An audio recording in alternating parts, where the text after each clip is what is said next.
Muy buenos días, hermanos. Dios los bendiga. Que tengan en casa un feliz y santo sábado. Estamos ya en el mes de febrero. Estamos en un día sábado muy caluroso y estamos felices también de compartir con ustedes el estudio de la escuela sabática. Ayer hemos almorzado payar, por eso es que la hermana Giovanna tuvo la idea de hablar del payar. Normalmente el payar es algo amargo, ¿no? Sí, ¿verdad? Hay que cambiarle el agua mientras hierve para que se le quite ese amargo. Voy a compartir espérense, hermanos, que ya lo tengo aquí. Listo.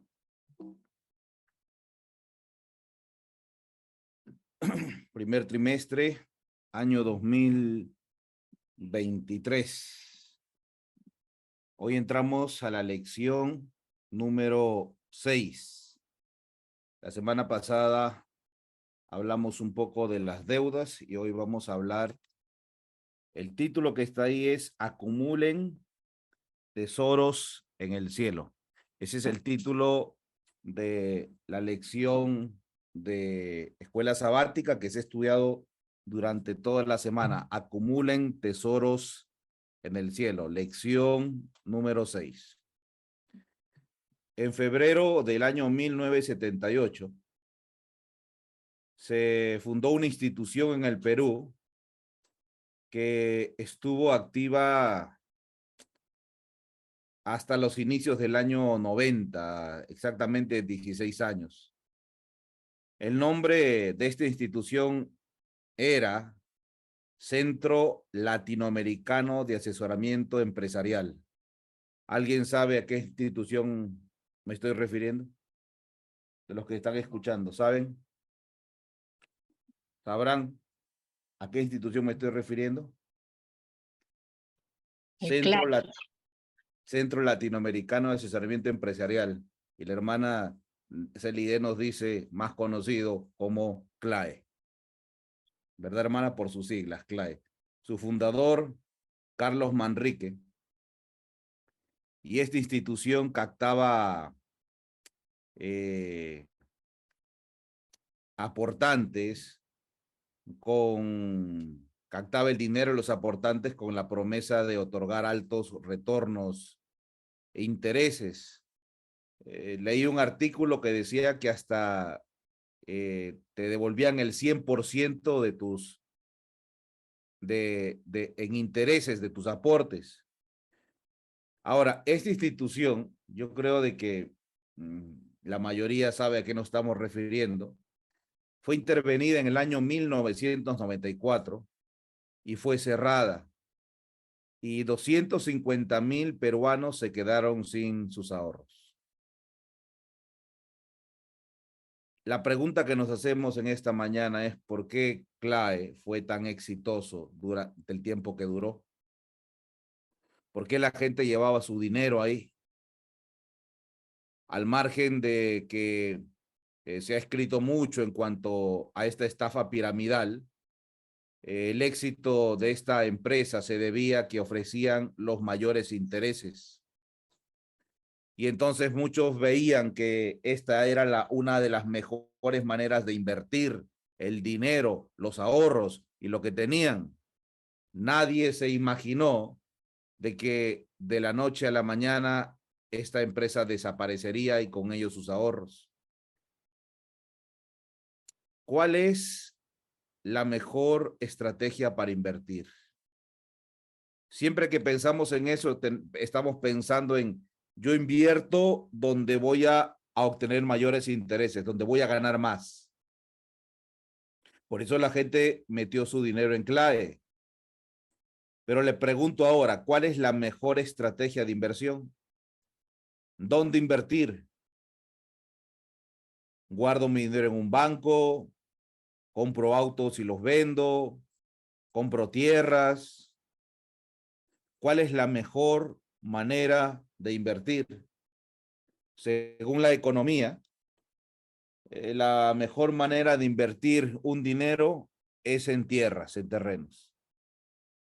Porque conforme va pasando el tiempo, empieza a subir su valor. Pero a pesar de eso, hermanos, vivimos en un mundo tan inestable que usted puede revisar. Justo hace unas par de semanas veía la noticia de cómo unos estafadores habían hecho todo un papeleo falso para adueñarse de un terreno ajeno. Conozco a personas que tienen terrenos que han sido invadidos y después entran en un trámite legal que posiblemente puedan perder el terreno. ¿Dónde hay seguridad? ¿Dónde podemos invertir el dinero?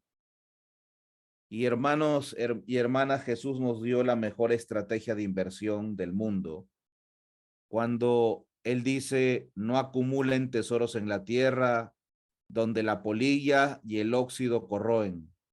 Los ladrones socavan y roban.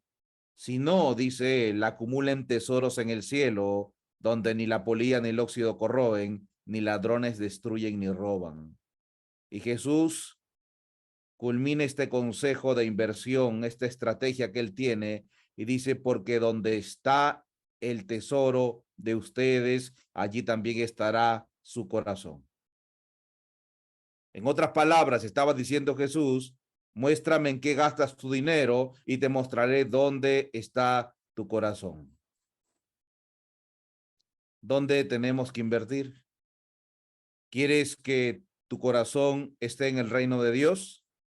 Entonces tienes que invertir en el reino de Dios.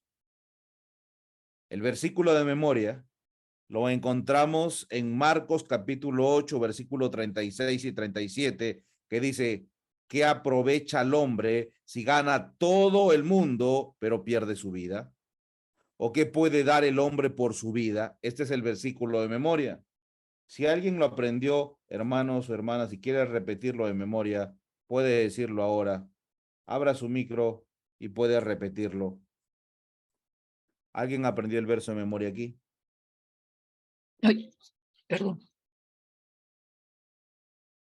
La hermana abrió su micro, pero no quiere repetirlo. No, pensé que estaba preguntándole solamente a los que estaban presentes. Disculpe, feliz sábado. Ok, hermano. ¿Qué No, a todos. aprovecha al hombre si gana el mundo y pierde su vida? ¿O qué gana el hombre si pierde? Perdón, me confundí la última. Ya, ¿qué puede dar el hombre por su vida? Es Marcos Ok. 8, 36, 37. Amén. Gracias, hermana Celide. ¿Alguien más quiere repetir el verso de memoria? Yo, hermanito, feliz sábado. Feliz sábado, hermana. Marcos 8, 36 y 37. ¿Qué aprovechará el hombre si ganare todo el mundo y perdiere su alma? ¿O qué recompensa dará el hombre por su alma? Amén. Gracias, hermana. Como decíamos en la introducción, esta lección nos habla en cuanto a los tesoros. El título es Acumulen tesoros en el cielo. ¿Dónde invertir? ¿Dónde invertir nuestro dinero? Y yo diría más, ¿dónde invertir el tiempo? ¿Dónde invertir los talentos? Porque donde usted invierta su dinero, seguramente esperamos que esta inversión nos devuelva ganancias.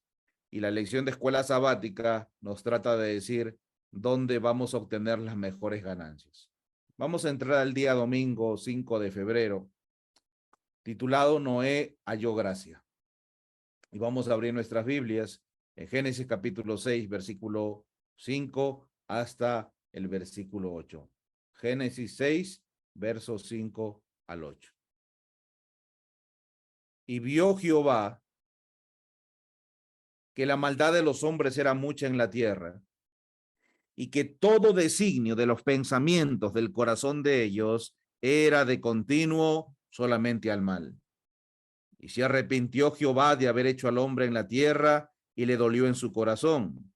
Y dijo Jehová, raeré de sobre la faz de la tierra los hombres que he creado, desde el hombre hasta la bestia y hasta el reptil y las aves del cielo, pues me arrepiento de haberlos hecho. Pero Noé halló gracia ante los ojos de Jehová. La historia de Noé es una historia muy interesante y también muy conocida.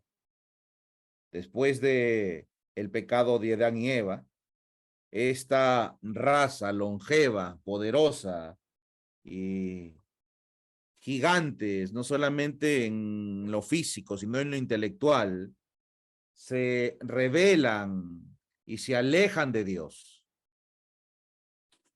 Y por el hecho de tener tanta grandeza intelectual, el mal al que llegaron era proporcional a su inteligencia.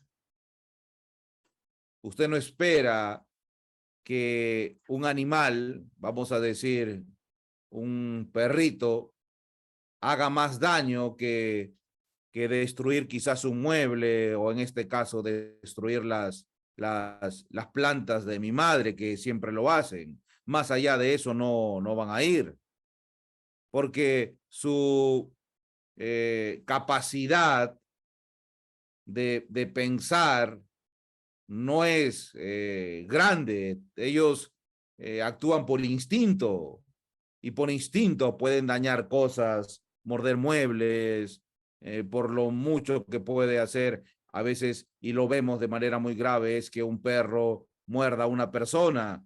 Y si es un perro bravo, lo va a morder mucho, pero es su instinto. No es que lo pensó y dijo, voy a ir a la calle y voy a desfigurar el rostro de alguien. Actúan por instinto.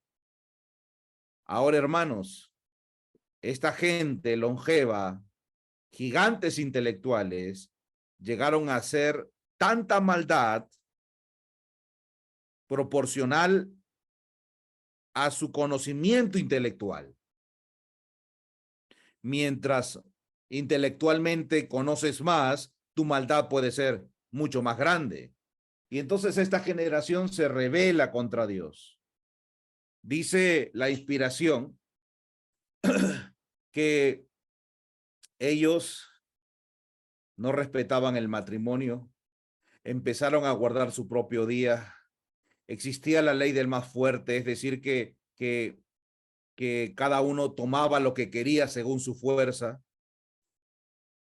Empezaron a consumir carne, se rebelaron en contra de Dios, levantaron imágenes en medio de una tierra que estaba muy joven, donde los metales y las riquezas estaban a la vista de esa generación. Empezaron a construir casas hermosas para darse gloria a sí mismo, y lo que atrajo el diluvio finalmente es el vil pecado de la amalgamación, lo dice la inspiración. El unir bestias de una especie con otra especie, el buscar mezclar la especie humana con bestias, fue lo que finalmente trajo el diluvio. Y algunos se preguntará cómo estos hombres semicavernícolas podían tratar de unir especie con especie. Las imágenes, las películas, los dibujos animados aún cristianos. ¿Usted alguna vez ha visto una imagen de Noé, dibujos de Noé, donde se ve a Noé viviendo de una manera civilizada, altamente tecnológica? Siempre se le ve como un campesino viviendo en un lugar donde viven en cuevas y donde todos parecen unos cavernícolas con muebles de piedra y algo parecido. Pero todo eso es ajeno a la realidad. Si usted tiene una Biblia de estudio, usted puede leer que la sierva del Señor dice, justo comentando Génesis capítulo 6, donde dice que grandes inventos fueron enterrados y destruidos en el diluvio. Que lo que hoy se dice progreso no es nada comparado a lo que llegó el mundo en ese entonces. Así que cuando la escritura dice de que estos antidiluvianos querían a unir especies, no se está refiriendo a simplemente algo tan sencillo. Estamos hablando, y yo lo creo, de que quizás existía algo que podríamos entenderlo como que lo que existe hoy como laboratorios. De alguna manera, ellos lograron o estaban buscando eso.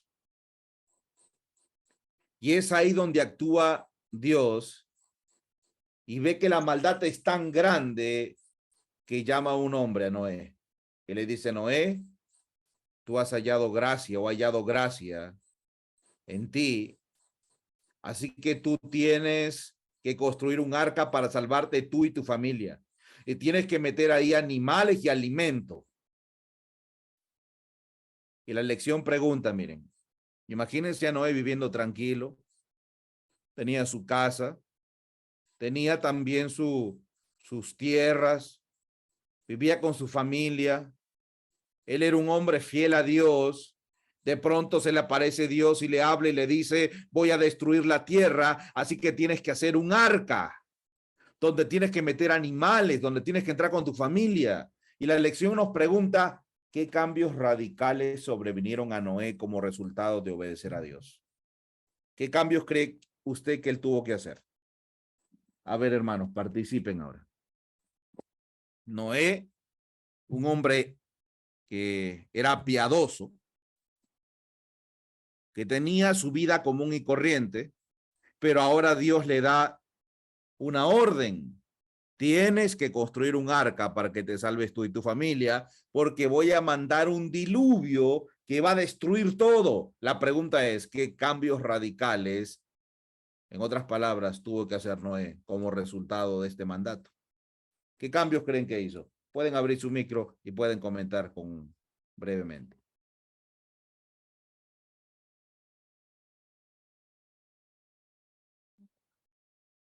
Bueno, la escritura no dice que Dios le dice: bueno, Noé, vas a hacer un arca y te estoy depositando tanto dinero en un banco que vas a sacar para hacer el arca, ¿no?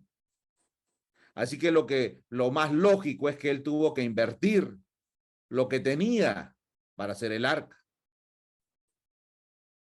Ahora, si Noé tenía un trabajo, no sé, ahora tenía que hacer otro cambio, ¿no? Tenía que trabajar ¿en qué? En el arca, en la construcción del arca. Ya no iba a trabajar en algún otro trabajo. Noé, ¿con quién trabajó? Con su familia. Entonces aquí vemos que tiene que hacer otro cambio. ¿Qué cambio más imaginan ustedes que hizo el piadoso Noé?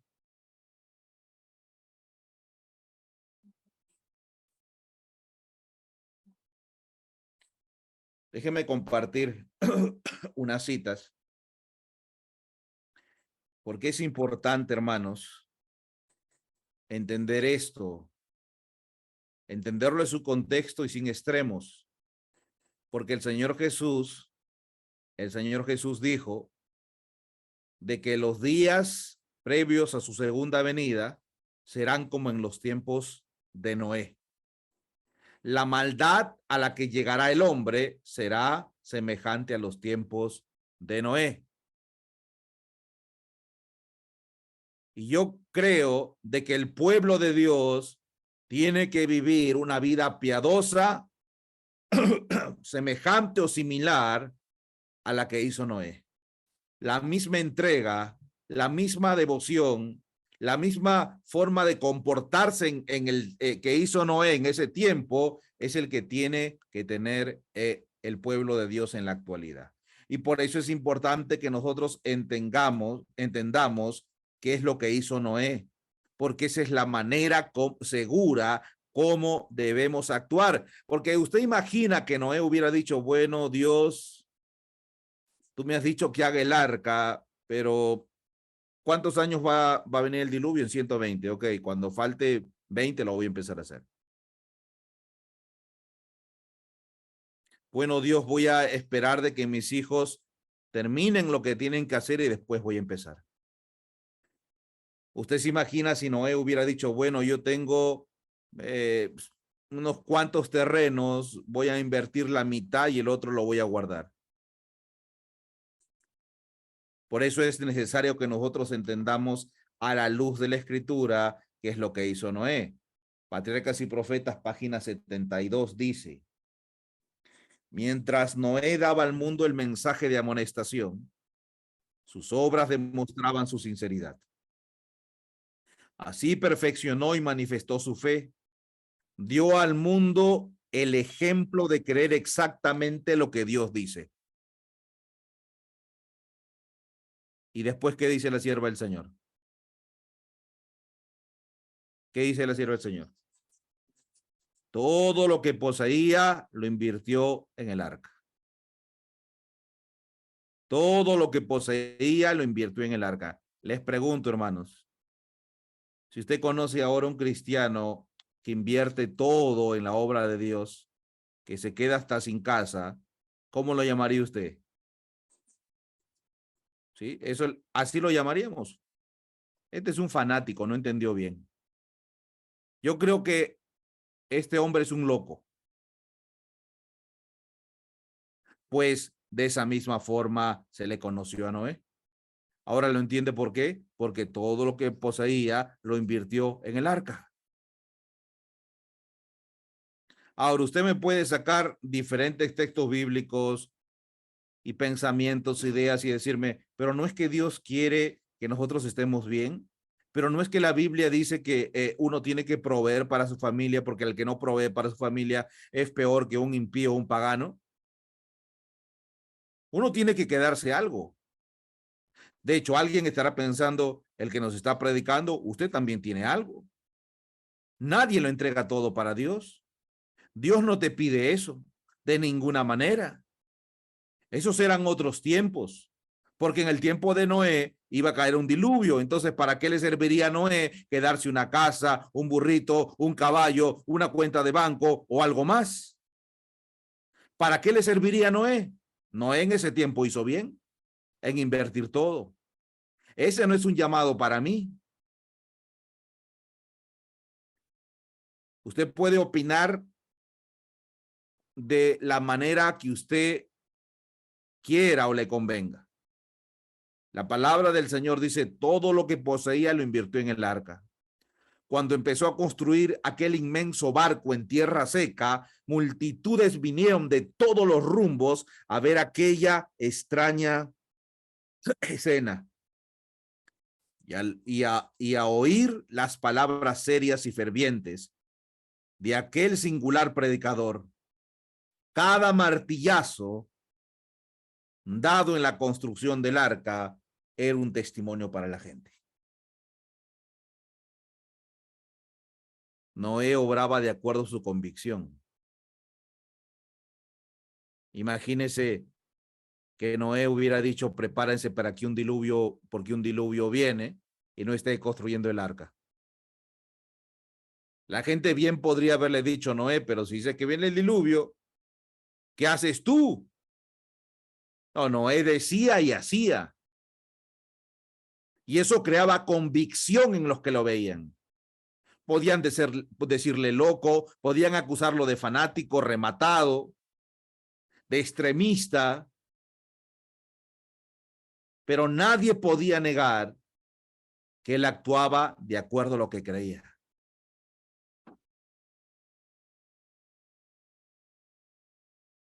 Si algo se guardaba Noé, ¿lo hubiera podido disfrutar? La sierva del Señor habla del tiempo final. Y cuando las restricciones sean más severas y cuando se prohíbe comprar o vender, la pregunta que nos hacemos es, ¿qué vamos a hacer nosotros? Abandonar nuestras propiedades, lo que tenemos. Muchos perderán cuentas de banco, casas. Y uno dirá, ¿pero qué importa? yo lo voy a perder. Hermanos y hermanas, Dios nos llama a nosotros a que en ese momento lo perdamos porque no tenemos otra opción. En el libro Primeros Escritos, Dios nos llama a que cuando venga el tiempo y usted vea el tiempo cercano, usted empieza a decir, bueno, ya viví tranquilo, esta casa me sirvió, ahora tengo que invertir porque hay necesidad. En el manuscrito 29, página 1890, durante 120 años les envió amonestaciones mediante su siervo Noé, pero usaron el tiempo de gracia que tan bondadosamente se les concedía para ridiculizar a Noé. Lo caricaturizaron y criticaron. Se rieron de él por su extraordinario fervor e intensa pasión manifestados al hablar de los castigos que él declaró que Dios llevaría a cabo con toda seguridad. Hablaron de la ciencia y de las leyes que rigen la naturaleza. Entonces tomaron a mofa sus palabras, las palabras de Noé, llamándolo loco fanático. Se terminó la paciencia de Dios y dijo a Noé, he decidido el fin de todo ser, porque la tierra está llena de violencia a causa de ellos, y aquí que yo los destruiré con la tierra. Dios, hermanos, de la misma forma, ya no va a destruir la tierra con un diluvio, ¿no? ¿Con qué lo va a destruir? Con fuego. Ahora, tan difícil como fue para la gente de esa generación creer en el diluvio, lo es para nosotros en esta generación. Porque el interés mayor nuestro no es en decirle a la gente, Cristo viene pronto, prepárate. Nuestro interés está en cualquier otra cosa, menos en predicar que el mundo se prepare para lo que se viene. Noé predicó el evangelio. Noé invirtió en un lugar donde los intereses serían grandísimos. Usted lee el capítulo de Patriarcas y Profetas, el diluvio. Muy interesante ese capítulo. Donde la sierva del Señor dice que el Señor salva a la familia de Noé por la fidelidad de Noé. La ganancia más grande que obtuvo Noé fue salvar a su familia. Porque le fue fiel. Hebreos capítulo 11, versículo 7 dice, por la fe Noé, cuando fue advertido por Dios acerca de las cosas que aún no se veían, con temor preparó el arca en que su casa se salvaría. Y por esa fe condenó al mundo y fue hecho heredero de la justicia que viene por la fe. Noé es el primer ejemplo de un hombre que invirtió en Dios. Noé tenía que construir el arca y predicar, porque ¿dónde estaba invirtiendo su dinero? En el arca. ¿Dónde estaba invirtiendo su tiempo? En el arca. ¿Dónde estaba invirtiendo el tiempo de toda su familia? Su reputación, todo lo que tenía, lo estaba invirtiendo en el arca. Y eso constituía invertir en la obra de Dios. Dios nos hace un llamado a nosotros y nos dice, invierte lo que tienes en la obra de Dios. Alguien dirá, bueno, yo no tengo dinero, ¿qué puedo invertir? Invierte tu tiempo. Y déjeme decirle que cuando usted invierta, ya sea dinero, tiempo, talentos, lo que usted, el templo, el cuerpo, cuando usted invierta todo para el Señor, usted tendrá que oír de nuevo las mismas declaraciones que le hicieron a Noé. Creo que te has fanatizado. Creo que eres loco.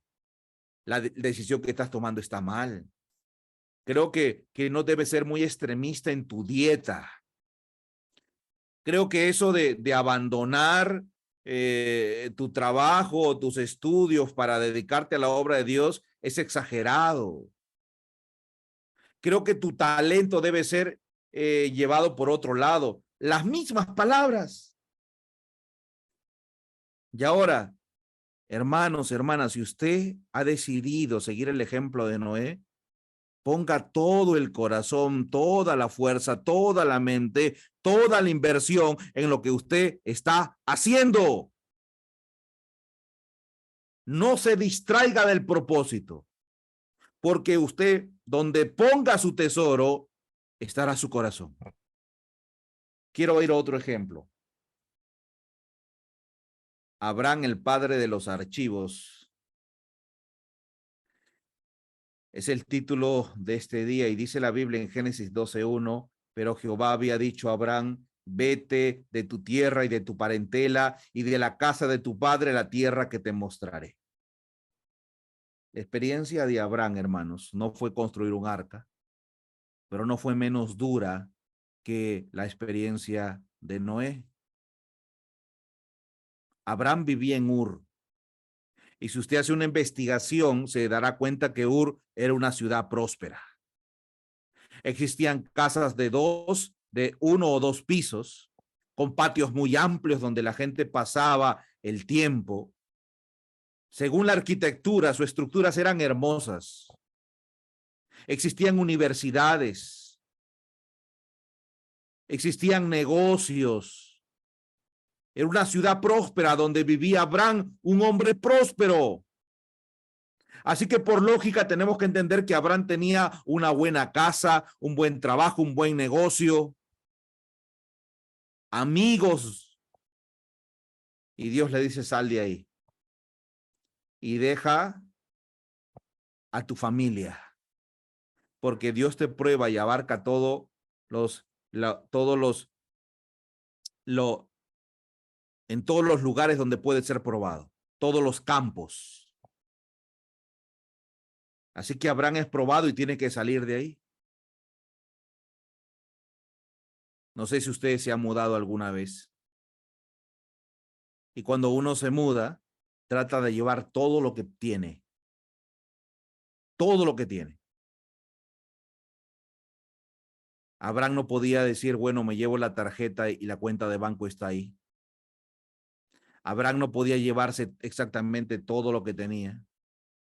Y Abraham sale hasta Harán, que es el norte de Jerusalén, y ahí deja a su familia y finalmente sigue el camino hacia el sur, obedeciendo a Dios, porque creía en Dios, porque confiaba en el Señor y tomó una decisión no movido de ninguna manera por cosas terrenales, sino por cosas celestiales. La sierva del Señor, hablando de la experiencia de Abraham, léanlo por favor, miren. Por el tiempo, esta es mi última cita. Yo había calculado hablar de Lot, porque la experiencia de Lot es el contraste de la experiencia de Abraham. Abraham apostó a Dios y Lot apostó al progreso de la familia. ¿Dónde voy a estar mejor? Bueno, las ciudades de la llanura, voy para allá. Usted conoce la experiencia de Lot. Pero Abraham dijo, bueno, Dios me ha dicho que salga de aquí por la influencia pagana, así que yo me voy. ¿Y a dónde voy a ir? No sé. Miren qué es lo que dice la sierva del Señor. No fue una prueba ligera la que soportó Abraham, ni tampoco era pequeño el sacrificio que se requirió de él. Había fuertes vínculos que le ataban a su tierra, a sus parientes y a su hogar. ¿Se da cuenta? Yo he conocido durante mi experiencia gente que tiene mucho apego a la familia, mucho apego a su familia.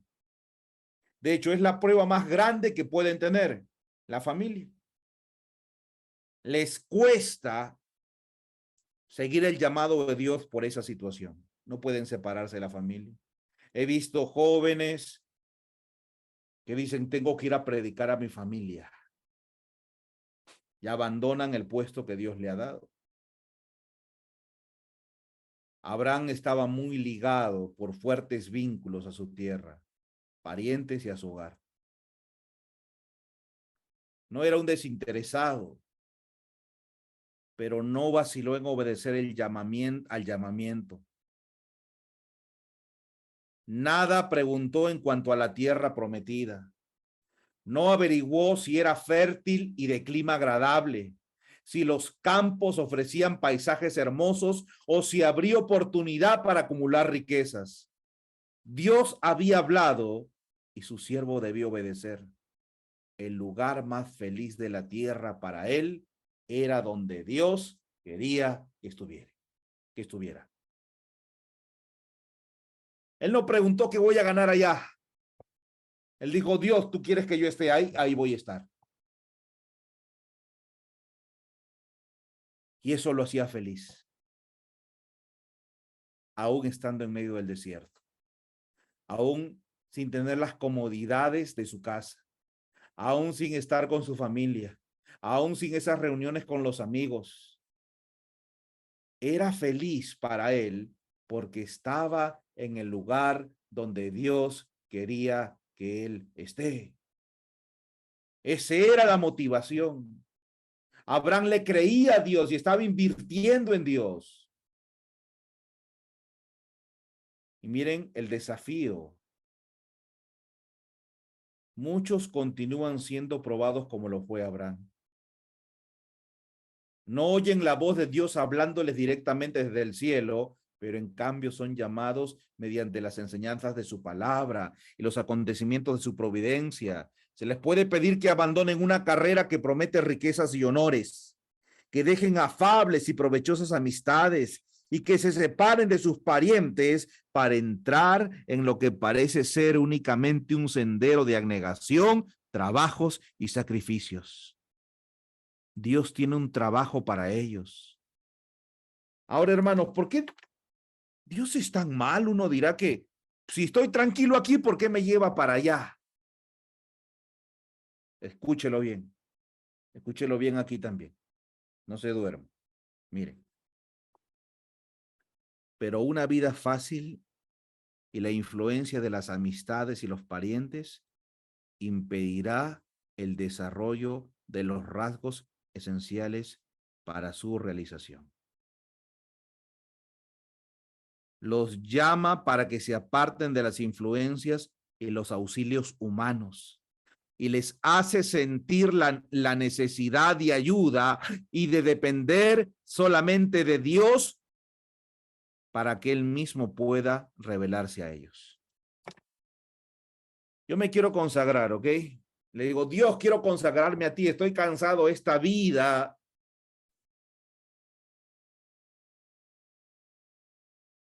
Esta rutina de caer y levantarme, caer y levantarme, caer y levantarme sin propósito, sin un punto a dónde ir.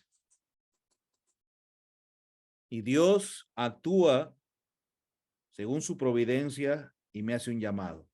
Yo tomo la decisión. Bueno, estoy contando en verdad la historia de no uno, ni de 5, ni de 10, de la mayoría de personas que he conocido en las diferentes instituciones, escuelas que he visitado. Así que no es diferente aquí también. Y entonces uno sale y está feliz. Dice mi madre, escobita nueva, barre bien. Y lo que yo pensaba que era el paraíso se empieza a convertir en un infierno. Entonces ahora empiezo a notar si el agua es muy fría o muy caliente. Ahora empiezo a notar el sabor de la comida después de un tiempo. Ahora empiezo a notar si me dirigen bien o no me dirigen. Ahora empiezo a notar cada uno de los defectos. Yo digo, ¿por qué me pasa esto a mí? Dios no me escucha. Dios es injusto. ¿Por qué? ¿Y por qué? ¿Y por qué? Y finalmente, hermanos, hermanas, muchas personas, jóvenes y gente muy adulta, decidió tirar la toalla y decir, no, yo me voy. Yo no vine aquí para lavar ollas, escuché a una persona. Otro dijo, yo no vine aquí, yo soy titulado y yo no tengo que estar haciendo estas cosas. No me gusta la comida de aquí. El trato que me dan no es bueno. Y cada uno ha sido probado en cada punto. Yo les pregunto, ¿por qué Dios permite que cuando tú oras y le dices, Señor, yo quiero salir de la rutina, quiero cambiar, quiero hacer tu obra? ¿Por qué Dios pareciera que Dios nos odia y nos lleva a un lugar donde vamos a tener que sufrir. ¿Por qué nos lleva ahí? ¿Por qué, hermanos? ¿Lo entiende o no lo entiende? Los que han pasado esta experiencia, ¿lo entienden? Yo le digo a las personas que han ido a instituciones y han tirado la toalla, terminan estando en otra. Pero ahí vienen otras circunstancias. Y uno piensa que huyendo arreglará las cosas. Y hermanos, huyendo nunca se arregla nada. Uno tiene que enfrentar. El pueblo de Dios quería huir. Estaba en las fronteras mismas de Israel y dijeron, son gigantes. En comparación a estos gigantes somos como langostas. Nos van a destruir. Y aparece Josué y Caleb y dicen, sí podemos. Ese era el mensaje de la justificación por la fe. Y decía, no hay nada que nosotros no podamos vencer con la sangre de Cristo. Ellos dijeron, no, no podemos. Y se acobardaron y querían golpear y matar a los que decían que sí se podía. ¿Qué quiere decir esto? Que cuando uno se acobarda, cuando uno ve las pruebas, está desanimado y viene alguien y dice, sí podemos en la sangre de Cristo, esa persona me da cólera. Le digo, no, tú hablas cosas que no son. En la circunstancia que usted esté, hermanos, no hay excusa para violar el sábado, no hay excusa para tener un régimen alimenticio apropiado, no hay excusa para decir, no, yo no puedo obedecer a Dios. En el lugar donde esté, no hay excusa para decir, no, acá está muy difícil, yo tengo que irme, porque es Dios mismo quien nos puso en ese lugar para limar toda aspereza que yo tengo. Si yo soy una persona que se dice coloquialmente fosforito, me enciendo rápido, ¿dónde crees que te va a poner el Señor? ¿Dónde crees? Para prender el fósforo, ¿qué necesitas? La cajita, ¿no? Porque ahí está donde se raspa. Un fósforo solo no se enciende. Te va a poner donde hay muchas cajitas. Hasta que tú entiendas que ese es tu problema. Y vayas a Dios y le digas, Señor, sálvame, porque ya me peleé con todo mundo. En ningún lugar me soportan. O yo no soporto a nadie. Si no te gusta recibir órdenes, ¿dónde crees que te va a llevar el Señor? Te va a poner debajo de una persona que le gusta dar órdenes de más. No te va a llevar a ningún lugar perfecto. Te va a poner en una persona quizás que es odiosa, que molesta. Señor, pero así es, así es. Dios utiliza a las personas. No utilizó a Ciro y dice, Ciro, mi pastor, mi siervo. ¿Acaso Ciro era un siervo de Dios? Es porque Dios lo utiliza y así utiliza Dios a las personas y dice, ¿y por qué esta persona me molesta tanto? Porque esa persona que molesta tanto es instrumento de Dios para que tú te des cuenta que tu carácter es tremendo, es terrible. Y diga, Señor, sálvame. Porque hasta que nosotros no reconozcamos lo tremendo y lo terrible, lo dañino que es nuestra vida y nuestro carácter, Dios no puede obrar. Solo las personas que caen de rodillas rendidas diciendo, Señor, estoy muerto en delitos y pecados, sálvame, Dios puede obrar. Pero mientras uno no reconozca, Dios no puede obrar, porque Dios resiste a los soberbios, pero da gracia a los humildes. ¿Y quién es un humilde? Aquel que a pesar de la prueba, que a pesar de la reprensión, que a pesar de las injusticias, que a pesar de la presión dice, bueno, Señor, voy a hacer lo que tú dices. Entonces, ¿qué crees que está haciendo Dios ahora con tu vida? ¿Qué es lo que crees? Te está puliendo. Y la sierva del Señor dice, porque eres una piedra preciosa. Pero hay que sacar toda la escoria que tienes por fuera.